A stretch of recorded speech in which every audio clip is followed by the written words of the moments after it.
Fundamento de la Sabiduría Hiperbórea, volumen 2, inciso Superestructuras y registros culturales, artículo E9, proposición novena.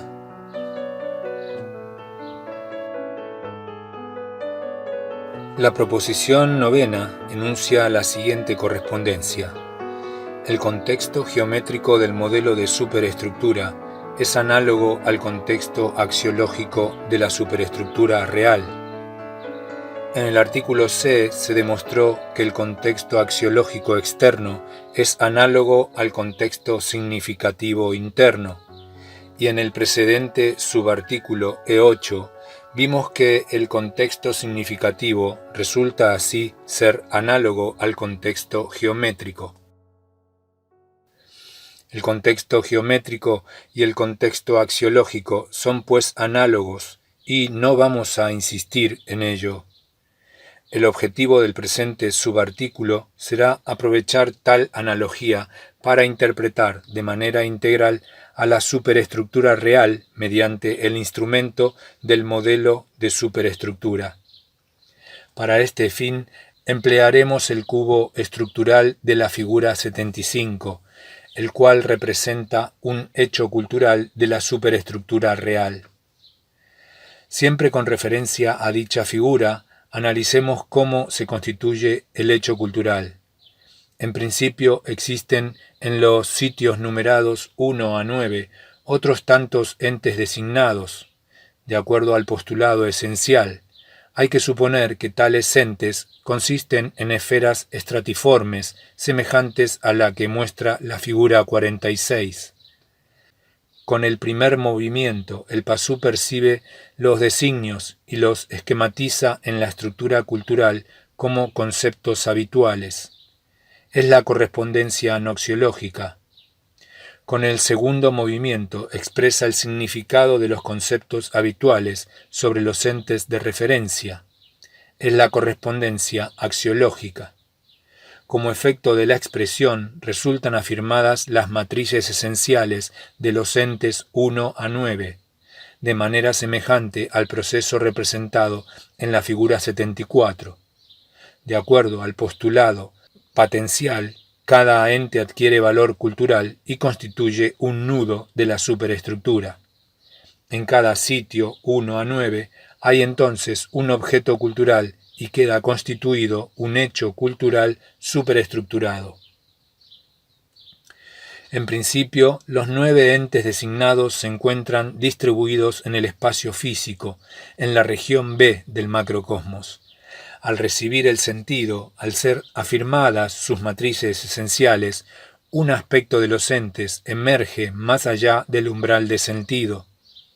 En la región D del macrocosmos, ese aspecto emergente tiene la capacidad de la matriz esencial y es la apariencia cultural objetiva de los 9 entes. Tal apariencia cultural consiste en un conjunto de propiedades evidentes que por lo demás es lo único visible para el pasú. Cada ente permanece en su sitio original como soporte de las propiedades culturales emergentes, como sostén de la apariencia cultural visible, pero invisibles en sí mismos. Los 9 entes conforman la infraestructura óntica del hecho cultural. El pasú no puede verlos, pues se hallan en la región B, pero reconoce en cambio a la apariencia cultural emergente, a las 9 matrices esenciales afirmadas por su expresión postora de sentido. Sobre la infraestructura óntica se constituye la superestructura del hecho cultural. Cada objeto cultural, visible para el pasú, en los sitios 1 a 9, manifiesta un valor cultural que determina su sentido y el sentido del hecho cultural. El valor cultural de cada objeto es relativo. Cada objeto presenta un valor general referido al contexto de los restantes objetos y un valor particular por su relación con cada uno de los objetos del contexto. El contexto constituido por objetos culturales es así puramente axiológico. Las relaciones entre objetos culturales se denominan conexiones de sentido y son registros culturales del macrocosmos. En el modelo de superestructura, en el cubo estructural de la figura 75, las conexiones de sentido están representadas como los enlaces que ligan a los objetos culturales 1 a 9. La relatividad del valor cultural puede comprenderse analógicamente, recordando que el valor de un objeto cultural es análogo al valor geométrico de una propiedad del cubo estructural. Que el objeto cultural mismo es análogo a una propiedad del cubo estructural, en este caso a un vértice, que las conexiones de sentido son análogas a las relaciones entre propiedades, etc. Tomando en consideración tales analogías y los análisis de los subartículos anteriores, es claro que el valor cultural es relativo y que depende del contexto axiológico. El valor cultural de un objeto puede presentar entonces distintos grados de realce. A mayor complejidad del contexto axiológico, más realce del objeto cultural.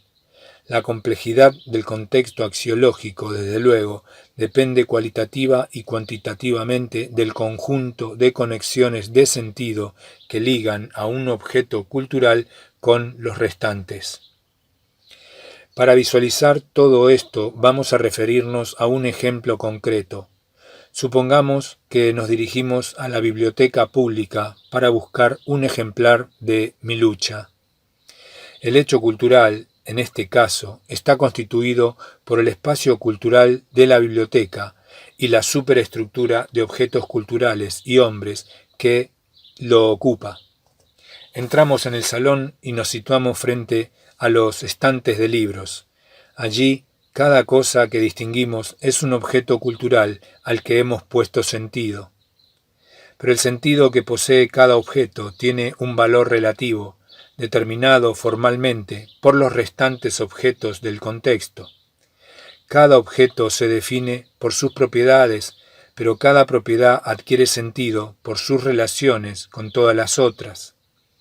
Sabemos que es una biblioteca, un sitio donde se guardan libros en estantes. Vamos allí y la reconocemos. Vemos los libros acomodados en los estantes sujetos a la pared cimentada en el piso para soportar el techo, etc. En verdad, todo este contexto otorga sentido y permite que reconozcamos a la biblioteca. Ni los libros, ni los estantes, ni la pared, ni el techo, ni ningún objeto cultural tomado fuera de contexto significa la biblioteca. Por el contrario, la biblioteca es el conjunto de objetos culturales ligados por conexiones de sentido que constituyen un contexto reconocible como tal. Entre los libros, los estantes, la pared, el techo y todos los demás objetos culturales existen conexiones de sentido reales, aunque invisibles, que forman la superestructura del hecho cultural. Los objetos culturales se encuentran distribuidos sobre la infraestructura óntica de la biblioteca, presentando cada uno un valor cultural general, determinado por el contexto axiológico completo.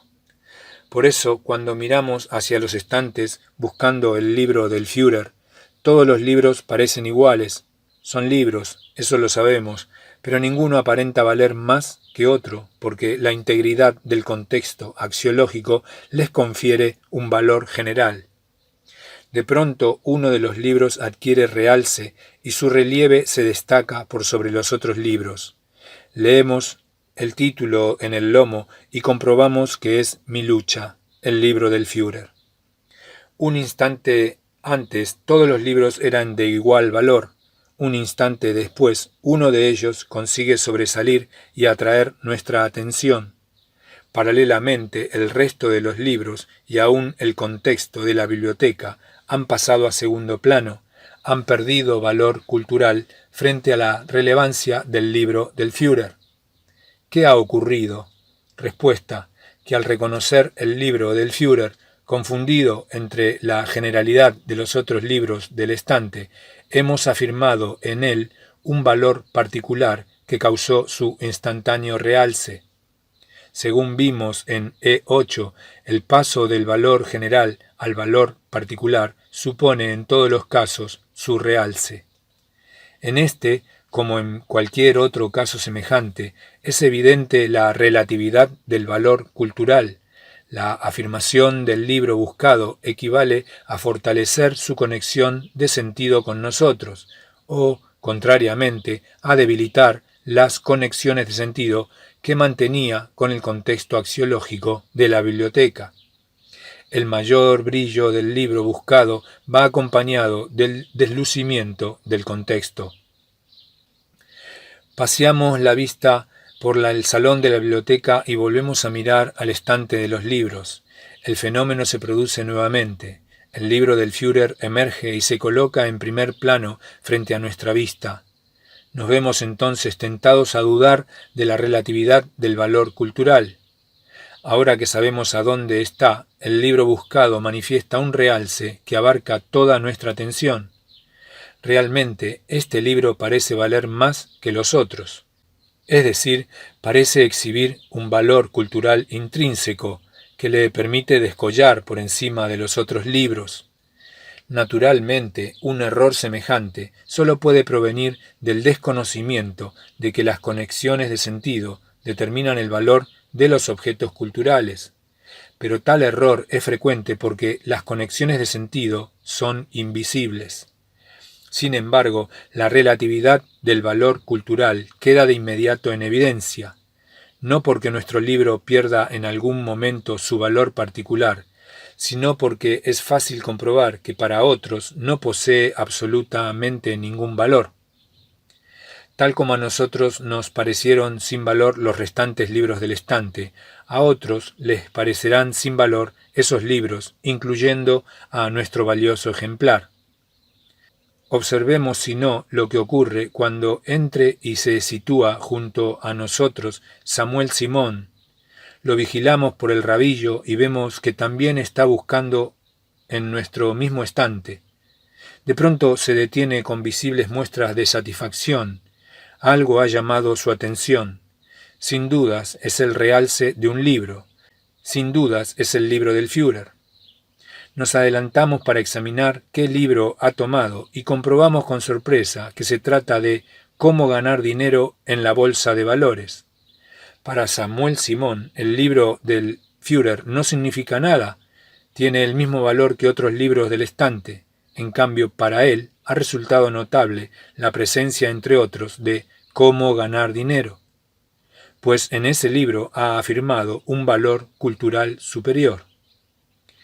Estos ejemplos, aunque triviales, tienen la virtud de evidenciar la relatividad del valor cultural y su dependencia de las conexiones de sentido.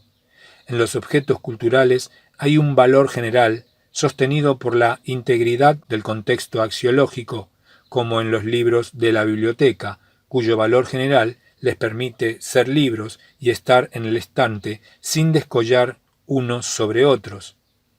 Pero los objetos culturales también presentan valores particulares, según a quien se refiera una conexión de sentido determinada.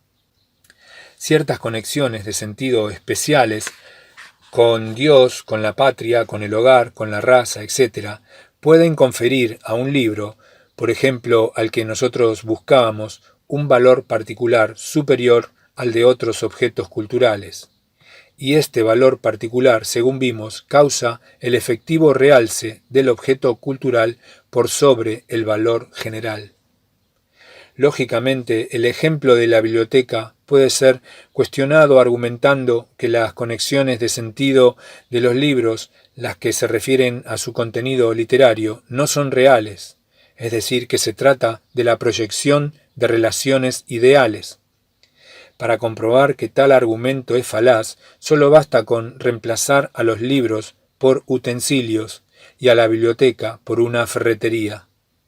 Los utensilios están distribuidos en los estantes sin destacarse unos de otros, aunque cada uno dispone de un valor general que les confiere no sólo el contexto axiológico de la ferretería, sino el de toda la superestructura de la cultura externa.